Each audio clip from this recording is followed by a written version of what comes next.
Hi there. Today I'm going to be recording a really rough video because if I don't record rough videos, I'm never going to record a video. The whole setting up a camera thing and all that, even though I have some equipment, I just can't stand it. So you're just getting raw, quick, dumb footage. Maybe someday, if it seems more worth it to me, I'll put more effort into that. But I want to bring you some content, and this is the way that I can do it. So, without further ado, welcome to the reassembly of my KDX 220. So it's a 97, and I bought it as a parts bike many years ago, close to 10 years ago, and it's just been kind of torn apart. So today I'm going to start reversing that. Let's just bring you around and take a look. Alright, and like I said about this being a rough video, the garage is an absolute mess. And you know what? I don't give a damn. So, here is an XR80. I can't even speak right now. Whatever. It don't matter. But this is what I'm working on tonight. This is a 97 KDX 220. And I am de-stickering it because it's covered in monster stickers and I'm just not with it. I'm not sponsored by anyone, so I am not advertising for anyone. This thing is the most beat up KDX I've owned. Various tabs are bent, brake levers bent, things rub, things are a bit sketchy. There is underneath here where there's supposed to be a cross support between the frame rails, or the subframe, excuse me, they're gone. All sorts of random hokey crap, which is why this bike became a parts bike. I got it pretty cheap at the time, and yeah, because of its fairly rough shape, and I had basically a couple of them. I had 3 KDXs at once. One of them was pretty much brand new, the other one was very well cared for, and my first one. This one was always just a loaner bike until it became a parts bike. So down in here, in the fork tube, we got bearing races still, and up in here, the other one, so, like so. And so I need to get the steering fix. I have sitting on my bench, well, it's a bookshelf, but it's my bench.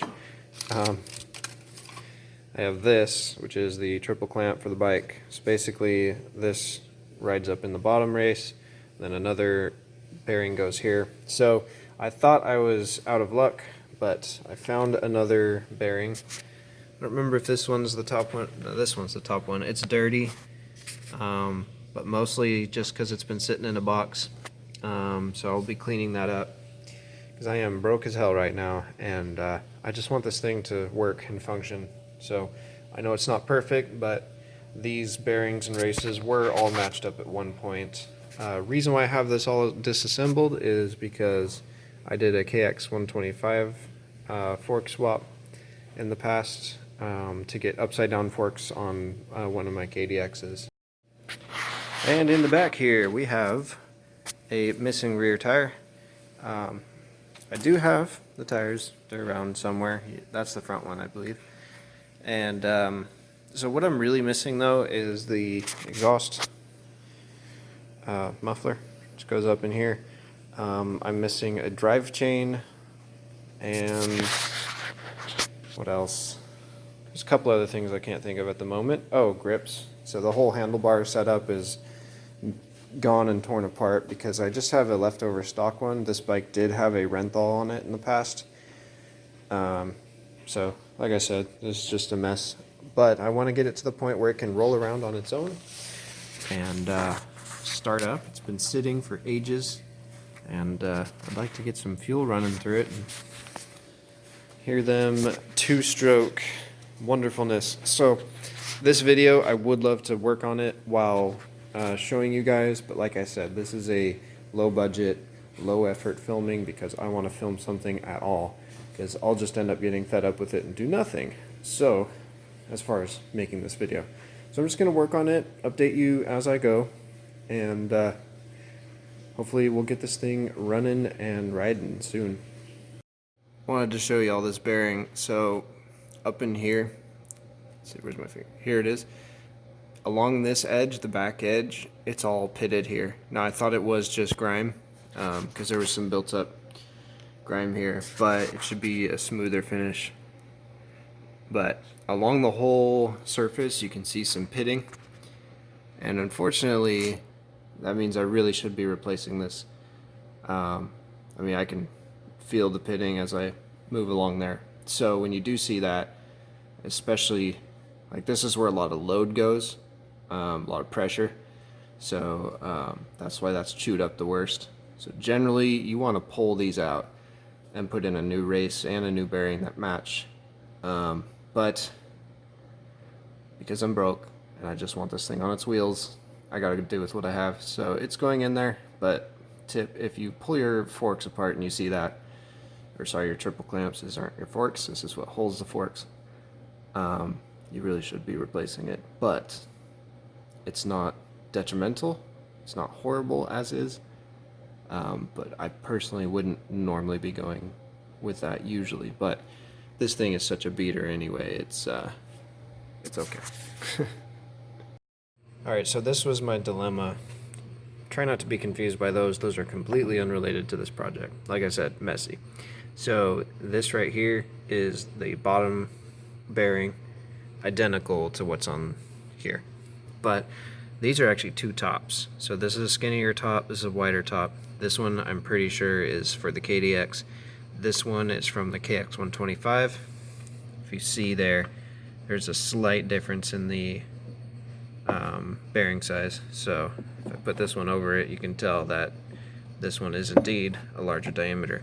However, it's not large enough for the bottom right here. So this is for the top. I had it sitting in this rag, but yeah, I'm gonna clean these up as best I can and slap this together. Alright, so I've cleaned up the top bearing, went through with degreaser and then WD-40, and it's feeling slick, it's feeling good. Nothing has major gaps in it, and there's of course a bit of rust on that connection there, but like I said, going with what I got, and this is pretty good. So now I got to pack it with grease. Just basically a process of holding it with a cup of grease in your hand and packing it in along that way. Anyway, so what's next is to make sure that this bottom bearing is fine, clean it if I have to, and start putting stuff together. So this will ride right there where it's shiny. So it's coming along. Little milestone here, we've got the steering stem and bottom of the triple clamp in. Now it's clearly too tight right now, but basically both bearings have been packed in grease, and they seem to be playing nice. There's not a lot of play going on, you know, nothing is moving around too much, so that's a good sign. Now basically it's a matter of getting the top clamp on, which just sets on top. Nothing special going on there, and it gets torqued down on this right here, but this needs to be loosened up a bit. Basically you want these forks to be able to, if I push them, they should move on their own. What you want when you have, although I'm hesitant to tight or loosen it right now, because once you have all the weight of the forks and the wheel and all that stuff on, when you push the bar, it should easily fall over. So not quite at that stage yet, but this is a good sign, and keep putting it together. The top clamp is in and torqued to spec, and it's ready for forks and the rest of it. So got the first fork over here, just kind of sorting things out. Got the bike up in the air a little higher, easier to reach. This bike lift is amazing, absolutely. Makes things so much easier. Anyway, so I gotta find all these little bolts. So these are the clamp bolts. So you put the fork up in there, and these clamp down, and you can start putting on the wheels and shit. So that's what I'm doing now. I found the fork bolts. Wasn't sure if I had all these, had a little panic, but I was able to find them all. The top ones are shorter than the others. They're all the same thread, but I was missing one, and then went through them all and made sure I had 4 of each. Now, I want to put the other fork in, but unfortunately, this thing is teetering.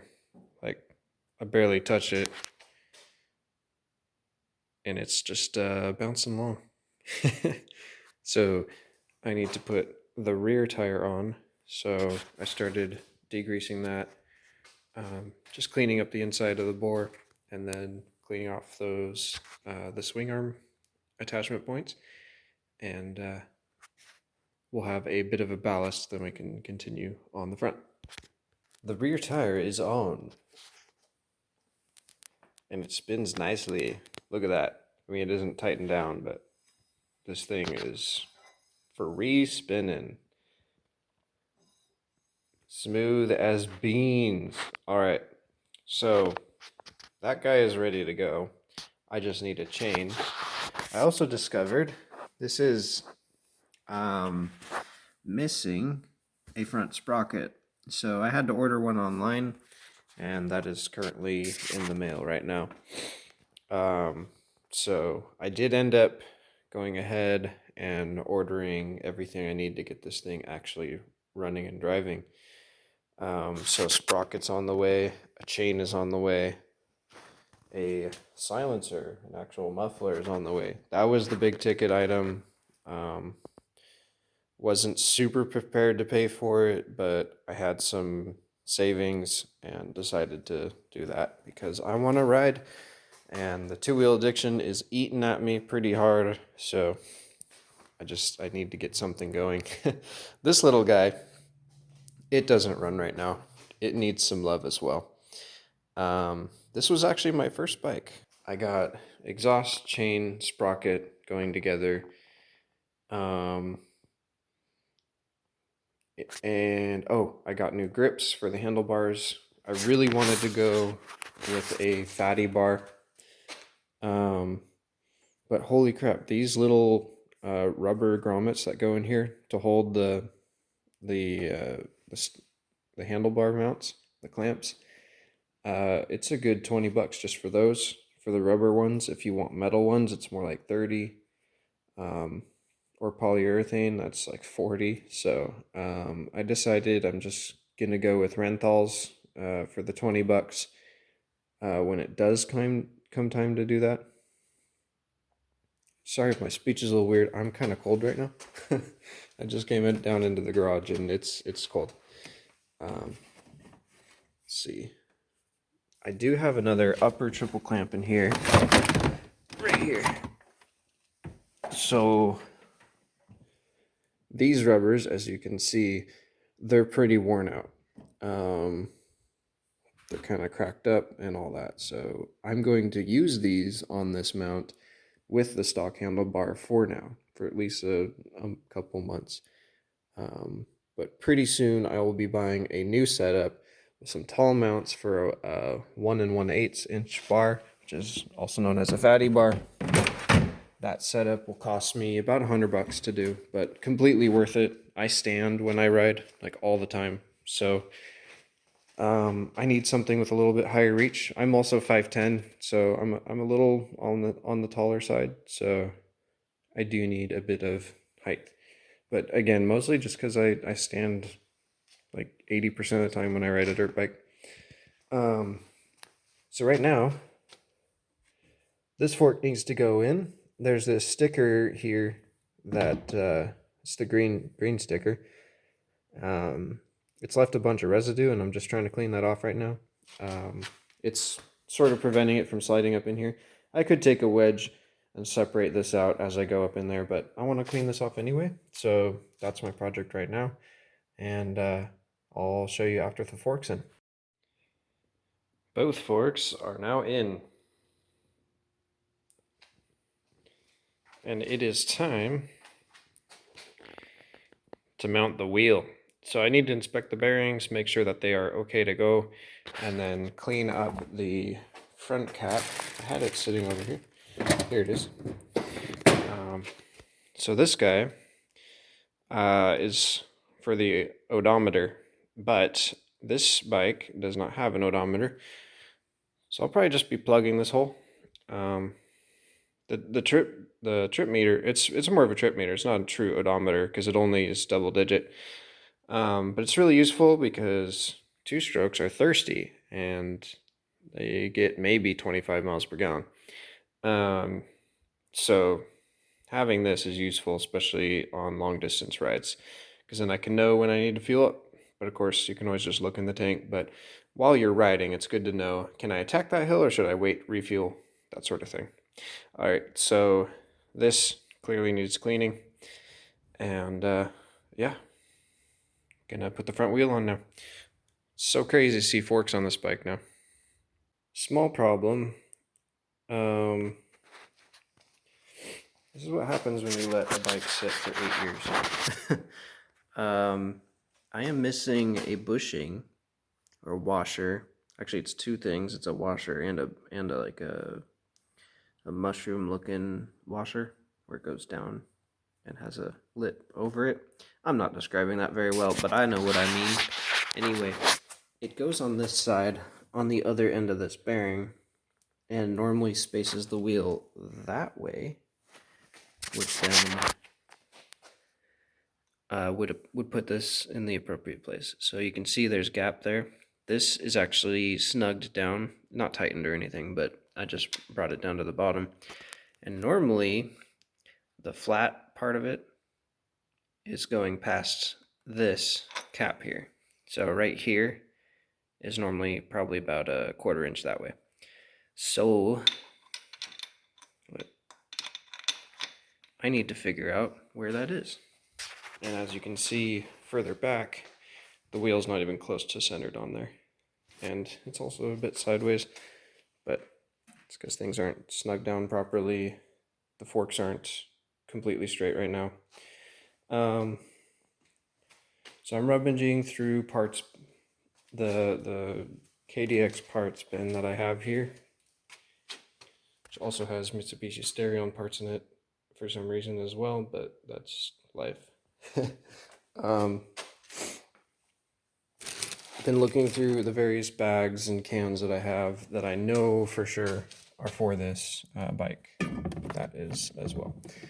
But I have a feeling that this part is just completely lost and I may have to buy a whole new one before I can ever even put this bike on its wheel. So that really sucks. I do have a massive bin of nuts and bolts, as most people do, that work on things, and it may have ended up in here and then gotten used for some other project. Like I said, it's been 8 years since this bike has ridden, ran.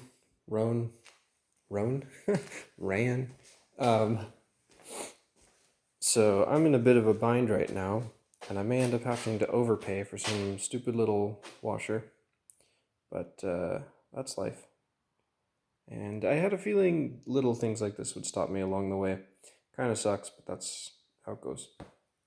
By the way, I haven't mentioned this, but this is my roommate's motorcycle. It is a XR250, year 2000. It's super clean.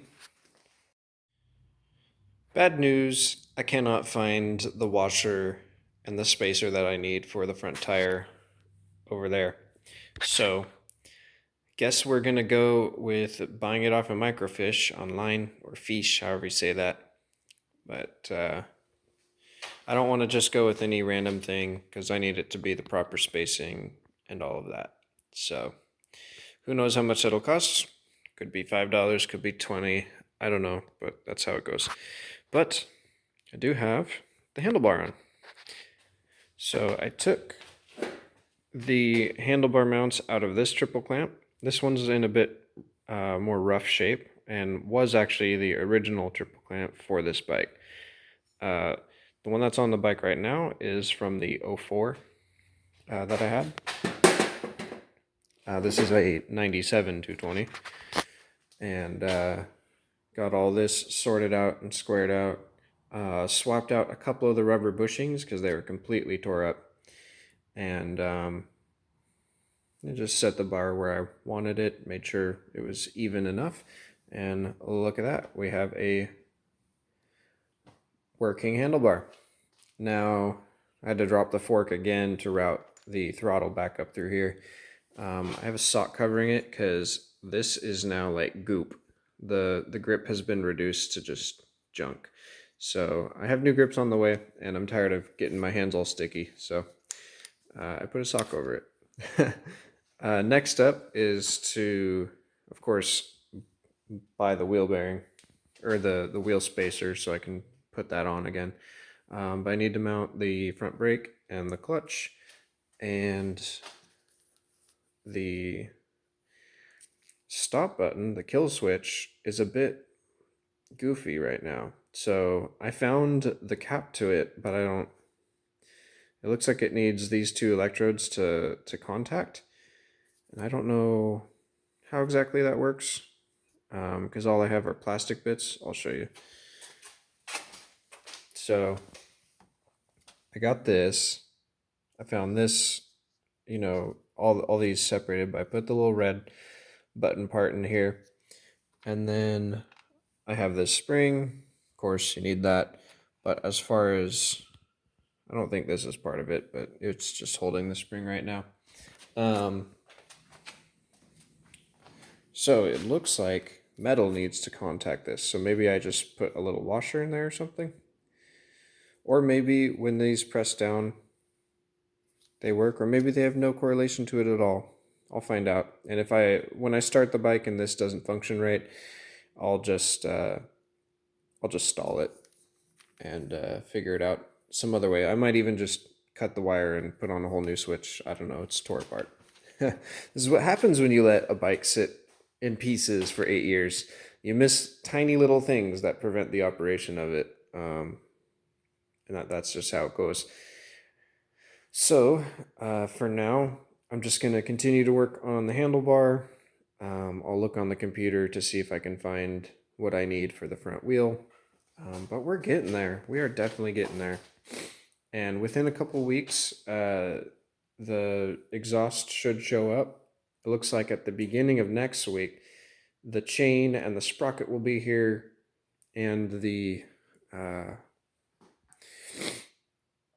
the grips. So I might actually be starting it fairly soon. Of course, I need to go through the engine, make sure I have a new spark plug ready to go in, but I do need to make sure the transmission oil is replaced. Yes, this is a two-stroke, but it has a separate transmission reservoir. The transmission is separated from the crankcase, so it needs its own oil. And yeah, we're getting there. It's very exciting. That's going to do it for this segment of working on my KDX 220. So I don't know how many more segments there will be, maybe 1, 2, or 3, but I want to bring you along in bite-sized pieces as to the build of this bike. Well, rebuild. Reconstruction. I'm not touching the engine. A rebuild usually means touching the engine. But anyway, I have to wait for some parts to come in the mail and just a few more things to sort out. So I figure I might as well cut this video up into multiple pieces. If you'd like to continue to see the adventures of this KDX, follow me, or I should say subscribe, down below. Like the video, that'll help me out. Regardless, I'm just happy you're watching the content, and have a wonderful day.